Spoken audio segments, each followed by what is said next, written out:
In this video, I'm going to show you how to fix pen drive showing no media in Windows 10. So first thing you want to do is go here and type in device manager. Over here, you should see disk drives. So find the drive that you're having the issue with and then right click and then update the driver. So you need to update the driver to keep it to the latest version, and you can do this by clicking next and this will update it for you. Now you can also disable and enable the drive, so you can just click disable and then right click again and enable it, and after that you can check if this fixes the issue.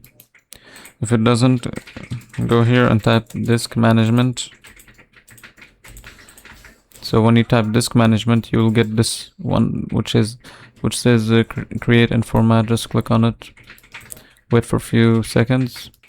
Then you want to find the drive you're having issue with. Sometimes it could be because you have a same letter drive, so sometimes you just have to change the letter, and you can change the letter. So what you need is to have each drive with its unique letter.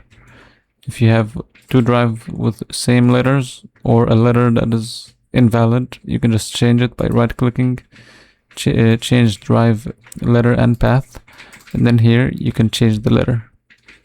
So if you click add, you'll be able to add the letter manually and just change it.